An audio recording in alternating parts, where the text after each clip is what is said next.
Orang kan tidak pernah tahu kenapa orang bisa sakit. Coba orang berpikir enggak? Orang yang katanya dia itu enggak ada jin atau katanya dia bersih. Kalau saya jawab jujur nih bagi guys nih, sedulur dan sebagainya. Kalau saya jawab jujur, orang yang sakit ini jujur saya jawab. Sebenarnya orang tersebut itu ada jin di titik sakit. Di titik sakit itu ada jin. Nah, jin yang mana di titik sakit itu? Jin di titik sakit itu adalah dia masuk dulu. Dia melakukan perilaku yang salah, keluar dari jalur agama, keluar dari jalur syariat, keluar dari jalur sunnah Rasulullah, sehingga kesalahan itu bertumpuk dan jin itu masuk di titik itu. Salah satunya adalah kenapa?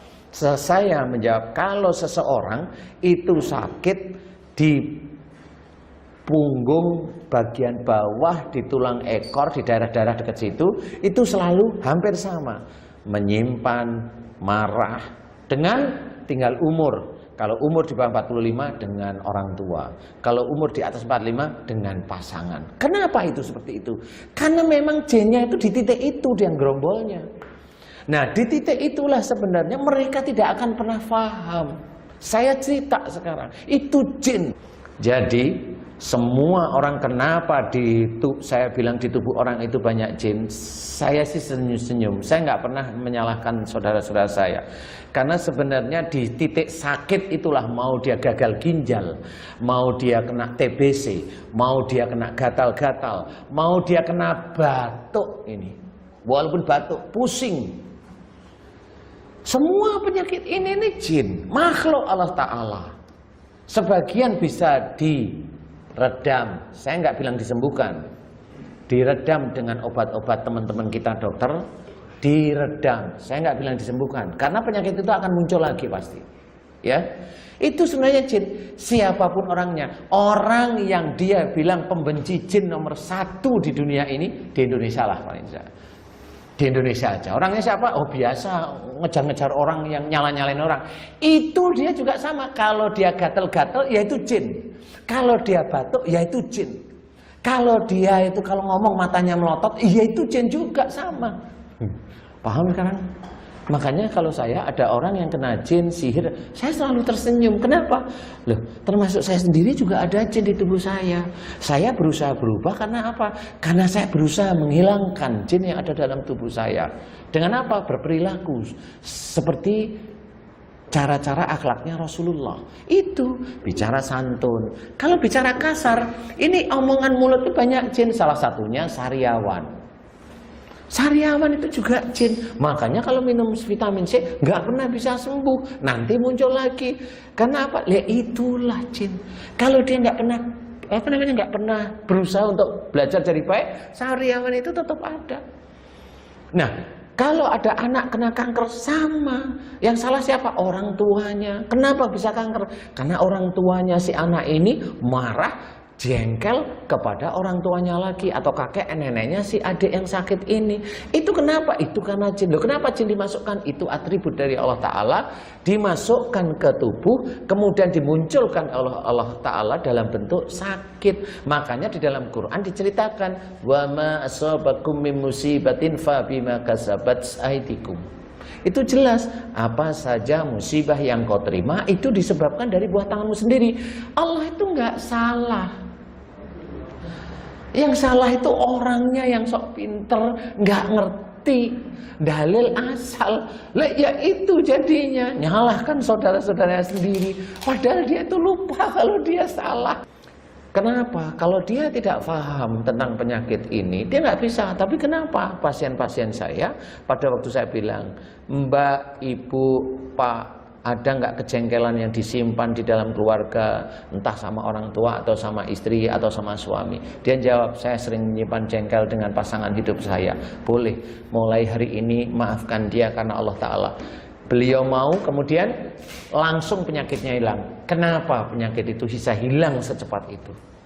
Sakit itu bisa hilang secepat itu. Karena Allah itu lebih dekat daripada urat nadi di leher kita. Kalau orang itu siap, dia itu berubah di hadapan Allah, nggak nunggu obat, dia siap berubah, penyakit itu diambil oleh Allah Ta'ala. Itulah Allah. Jin masuk ke tubuh manusia melalui jalan darah. Diriwayatkan dari Sofiah binti Huwai radhiyallahu anha berkata, pada suatu malam ketika Nabi Shallallahu Alaihi Wasallam sedang beriktikaf, aku datang menghampiri baginda. Setelah puas berbincang-bincang dengan baginda, aku pun berdiri untuk pulang. Rasulullah Shallallahu Alaihi Wasallam ikut berdiri untuk mengantarku. Tempat tinggal Sofiah adalah di rumah Usama bin Zaid. Tiba-tiba datang dua orang Ansor. Ketika mereka melihat Nabi Shallallahu Alaihi Wasallam, mereka mempercepatkan langkahnya. Lalu Nabi Shallallahu Alaihi Wasallam bersabda, perlahankanlah langkahmu. Sesungguhnya ini adalah Sofiah binti Huwai. Kedua orang Ansor itu berkata, Maha suci Allah, wahai Rasulullah. Lalu Rasulullah Shallallahu Alaihi Wasallam bersabda, sesungguhnya setan itu berjalan pada aliran darah manusia.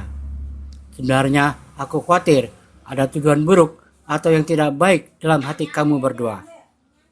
Diriwayatkan oleh Bukhari, Muslim, Abu Daud, dan Ibnu Majah. Ternyata jin bisa keluar masuk dalam tubuh kita dengan sekehendak hati mereka. Mereka bisa tinggal di mana saja dalam jaringan urat darah kita yang mereka kehendaki. Padahal kita tidak pernah merasakan keberadaan mereka. Barangkali kita semua memang harus diruqyah supaya jin yang tinggal dalam urat darah kita itu tidak membelokkan akidah Islamiah kita, sehingga kita terhindar dari perbuatan syirik dan bid'ah.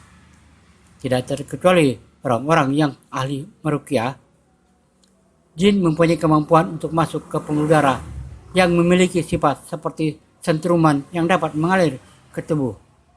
Jin juga dapat membisik-bisiki, memanas-manasi, dan membakar hati manusia supaya menuruti hawa nafsunya. Jin menyusup melalui peredaran darah untuk mengganggu mekanisme tubuh, dan jin menguasai frekuensi gelombang otak untuk mempengaruhi sistem saraf yang berhubungan dengan pikiran, emosi, dan gerakan. Jin yang masuk ke dalam pembuluh darah langsung menuju otak, dan melalui otak jin bisa mempengaruhi bagian mana saja karena memang dia sudah menguasai otak. Ini dibuktikan oleh medis bahwa para penderita kesurupan memiliki gelombang otak yang sangat halus dan aneh. Kesimpulannya, jika benar jin berjasad halus seperti udara, maka tidak mustahil bagi jin untuk masuk ke tubuh manusia seperti udara dan napas keluar masuk tubuh manusia. Yang masuk ke tubuh manusia seperti uang dimasukkan ke dalam amplop. Al-Qadi Abdul Jabbar Al-Hamazani berkata, jika benar kesimpulan kami bahwa jin berjasad halus seperti udara, maka tidak mustahil baginya untuk masuk ke tubuh manusia sebagaimana udara dan napas keluar masuk ke tubuh manusia. Hal ini tidak mengakibatkan bertumpuknya beberapa substansi dalam satu wadah, karena hal tersebut tidak akan ketemu kecuali dengan cara beriringan, bukan dengan cara menyatu. Yang masuk ke tubuh manusia seperti uang masuk ke dalam amplop.